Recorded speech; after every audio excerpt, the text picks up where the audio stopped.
আজকে ওম আর আমি চলে এসেছি একটা বিয়ে বাড়িতে। একটা কাকুর মেয়ের বিয়ে ছিল।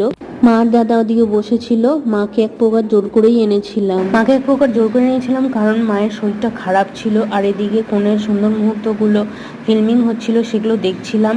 আনন্দের মুহূর্ত দেখতে কার না ভালো লাগে বলো। মেয়েদের স্মৃতি রাঙিয়ে দেওয়ার দায়িত্ব তো সবাই নিতে পারে, কিন্তু জীবন রাঙিয়ে কজন দিতে পারে বলো। তো যাই হোক, সেখান থেকে গিয়ে কনের সঙ্গে একটু আলাপ করে নেওয়ার পর ওকে দেখতে খুবই ভালো লাগছিল, তার জন্য কংগ্রাচুলেশন জানিয়ে কয়েকটা সেলফি তুলে সেখান থেকে বেরিয়ে দেখছি পাত্রপক্ষ এসে বিয়ের পিঁড়িতে বসে গেছে।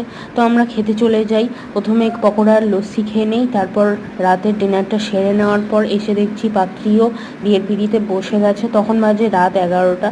তো যাই হোক, আমরা থাকতে পারিনি, বাড়িতে চলে আসি। তো তোমাদের ভিডিওটা কেমন লেগেছে অবশ্যই বলতে ভুলবে না। ভালো লাগলে লাইক করে দেবে, শেয়ারটাও করে দেবে। তো দেখা হচ্ছে পরের ভিডিওতে। Bye bye, take care.